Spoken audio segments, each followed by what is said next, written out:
Tu mateix.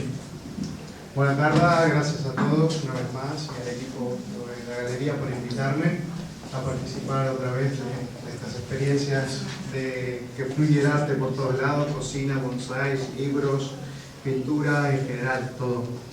Y bueno, ahora he preparado para esta ocasión, con Sab, lo que yo llamé algo de street food.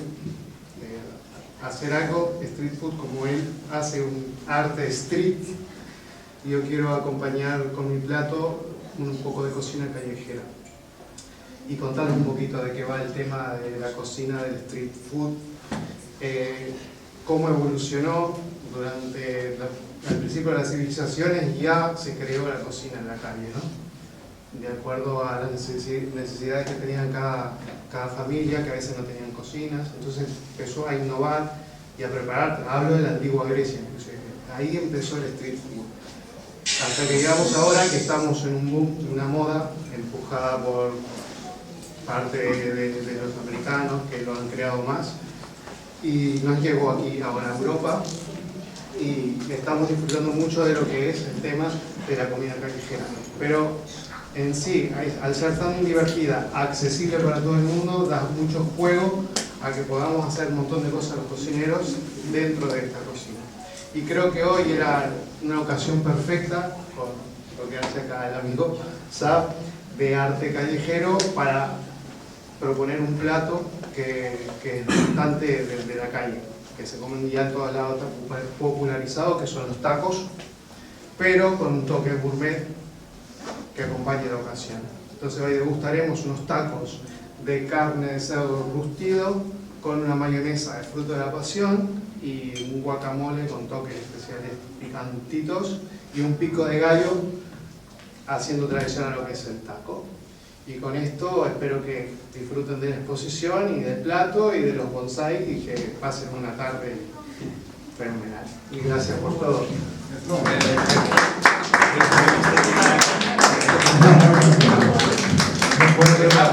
te vas a escaquear. David, què et sembla? Tu expliques el tema del bonsai, que ets un especialista? Jo explico el que faig ara. Bueno. Tot teu. Sí. Bueno, jo aniré parlant en català, però si algú no ho entén, doncs ho puc traduir al castellà, al rus no. Bueno, han dit art de carrer. Els bonsais és un art, tot i que potser no ho sembla, és un art des del segle XVI, els japonesos ho van convertir en un art.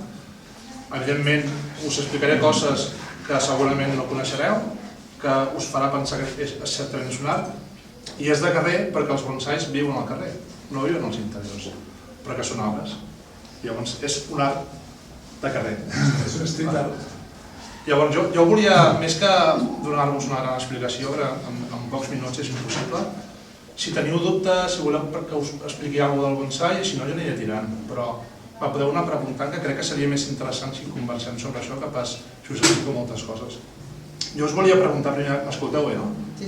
Us volia preguntar, algú té bonsais a casa? Ho ha tingut? Aixeceu-vos la mà, gairebé. Només una? Fas així perquè et podeu morir, no? I algú el que viu? No. Algú li interessa el món? Algú li ha despertat quan veieu Karate Kid, quan érem joves? Bueno, evidentment, quan compres un bonsai, el 99% de les vegades et moren, perquè estan preparats perquè es moren.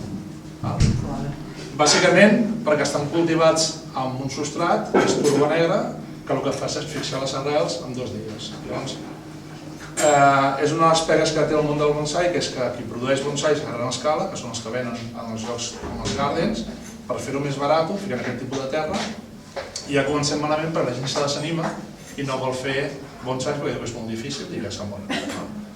Dit això, és un art mil·lenari, no va començar al Japó, va començar a la Xina, hi ha teories que diuen que va començar a Egipte, no s'ha explicat la història del bonsai, però és molt xula.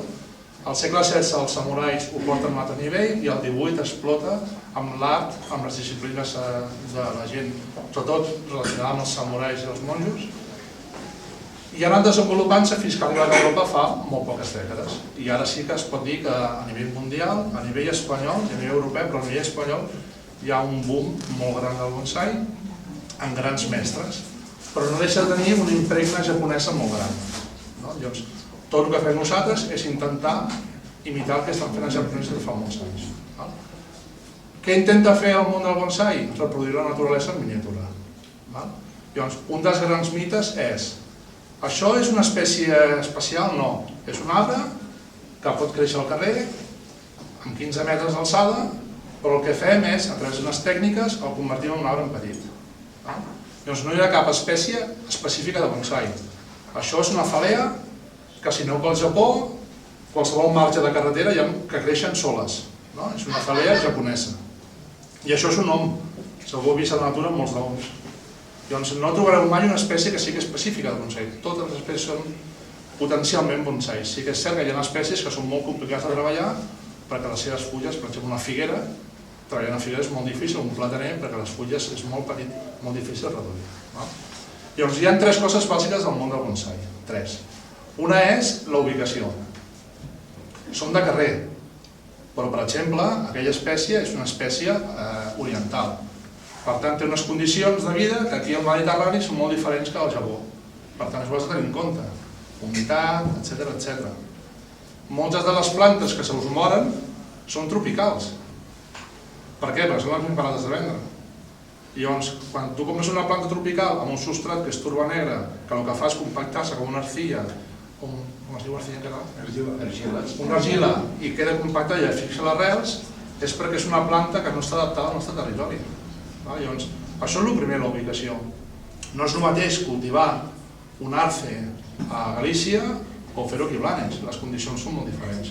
I no és el mateix tenir un jardí natural on te ficar un bonsai que ficar-ho en un terrat. Per tant, la ubicació és clau. Llavors, no hi ha una regla d'or, has de tenir en compte la ubicació.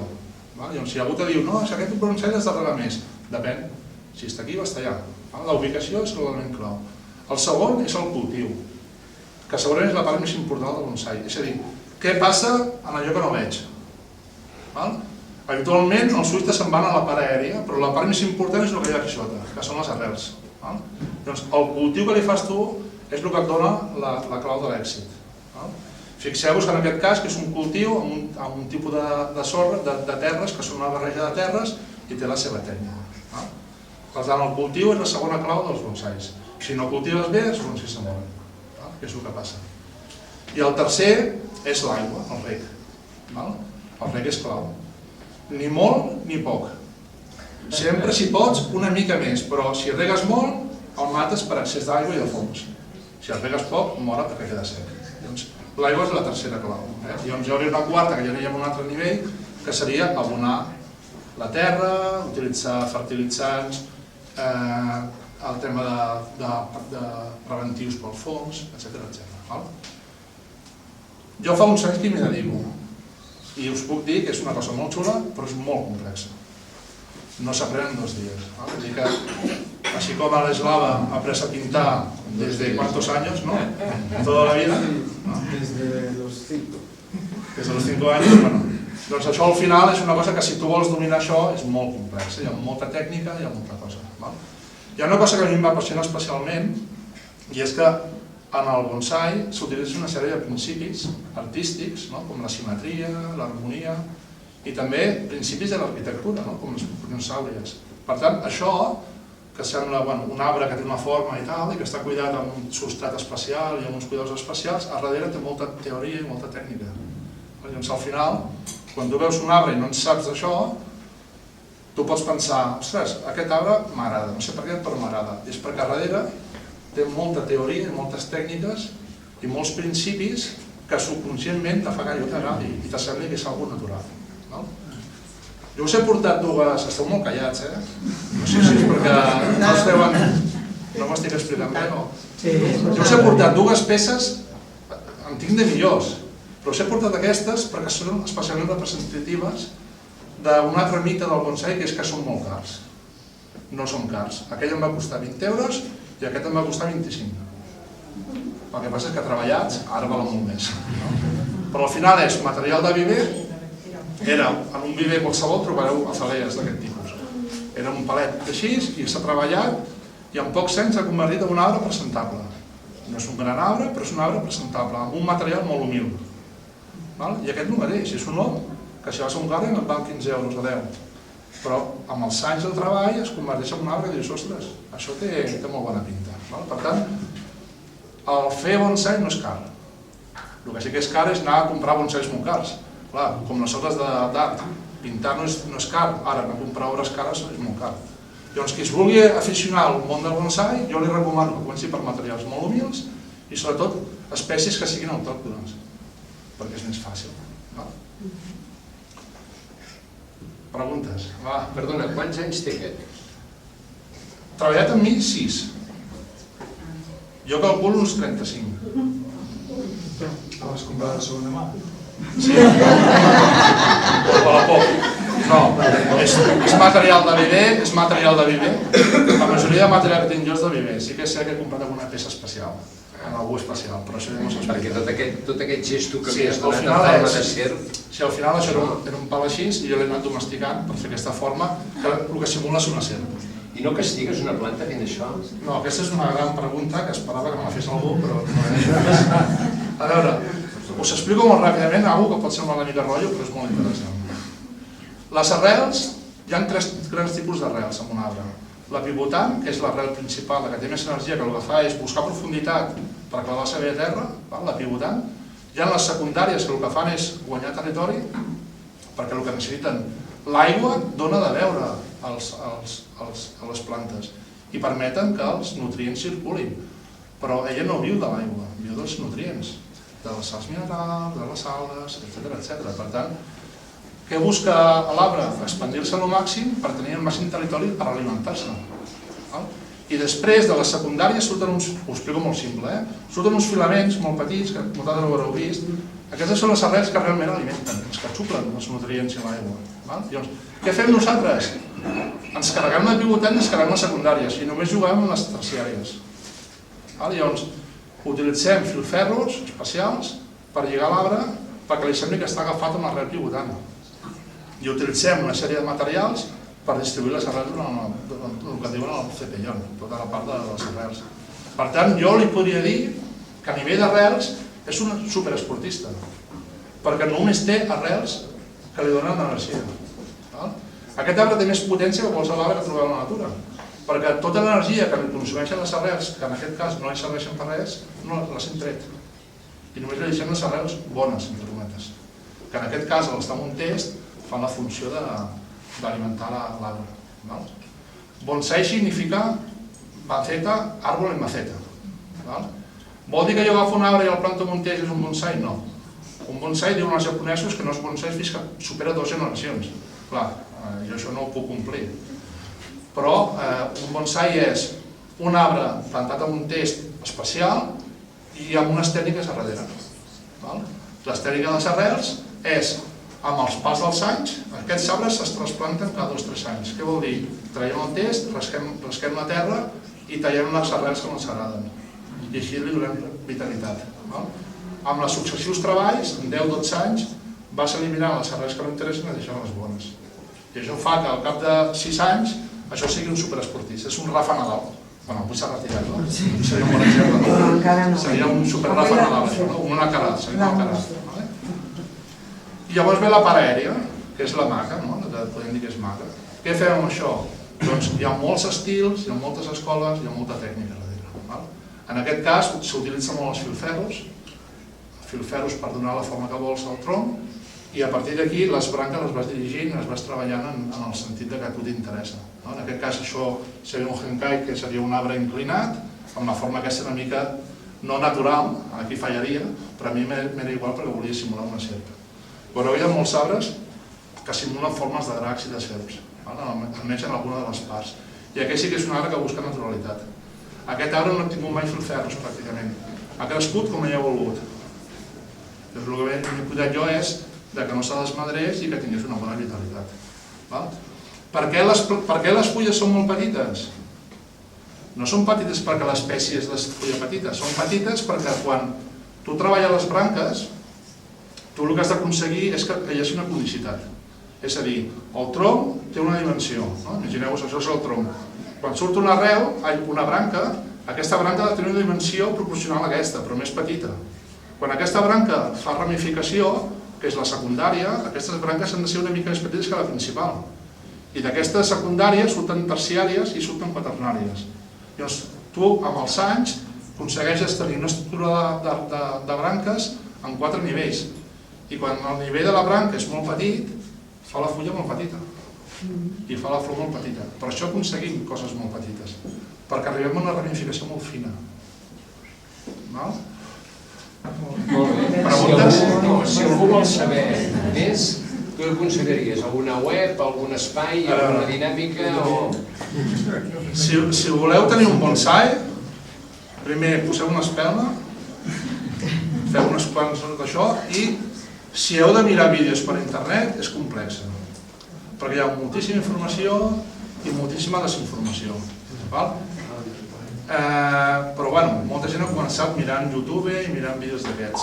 Sí que hi ha gent que és molt bona i tal. Jo us recomano que us apunteu amb algú que en sàpiga i us ajudi. Això és el principal. Almenys us ajudi a no matar-lo. Com puc fer sobreviure un arbre? Us explico les tècniques bàsiques de treballar arrels i a partir d'aquí ja puc seguir fent una formació.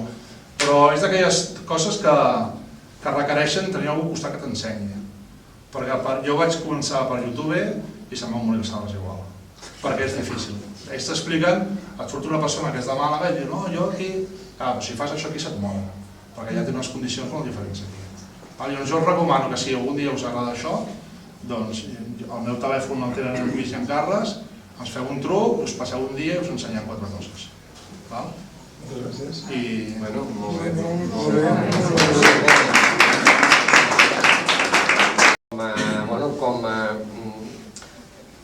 Com a street art, per què com a street art? Perquè aquest noi que tenim aquí, podem agafar aquest quadre i li podem dir, pintaràs això en un edifici de 10 plantes i no té cap mena de problema.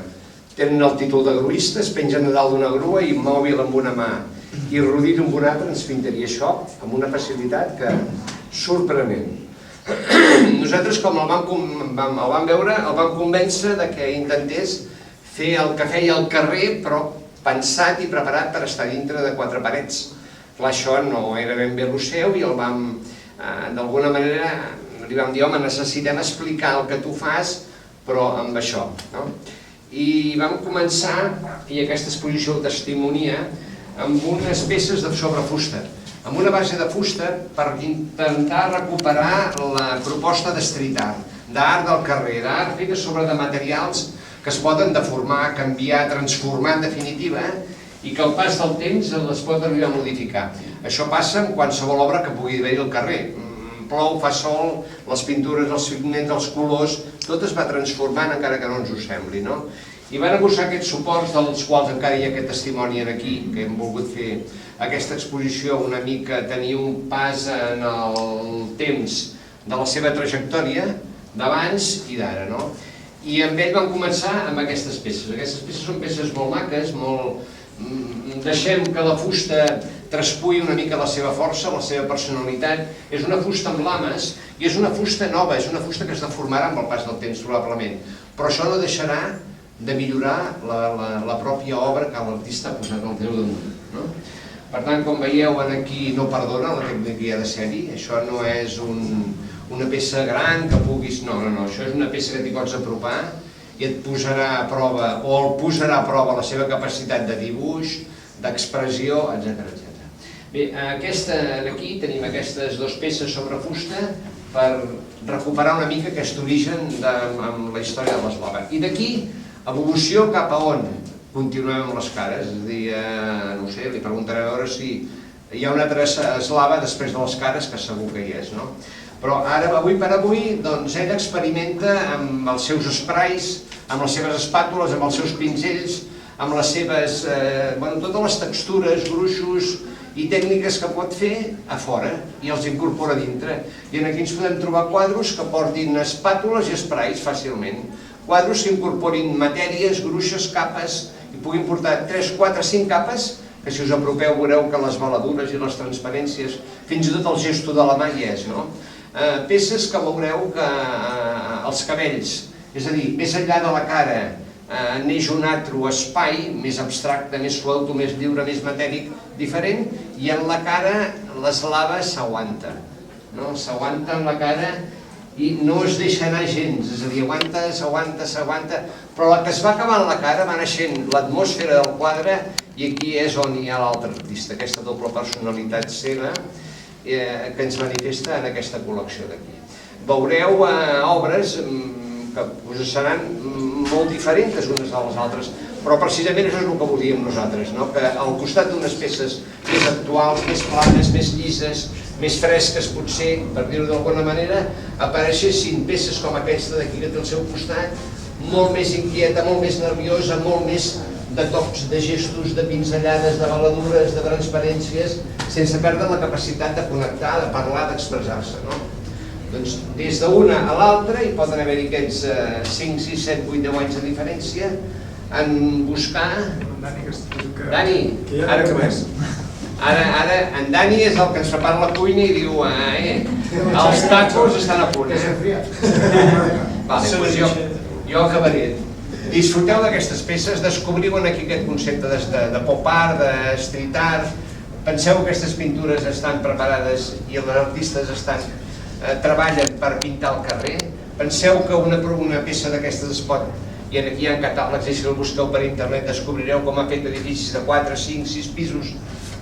A Barcelona hi ha peces seves pintades per damunt dels terrats dels edificis, és a dir, des de la papereria Raina al paper del carrer Comtal, que la part de dalt és tot una estructura seva amb unes obres que volen fins a altres llocs.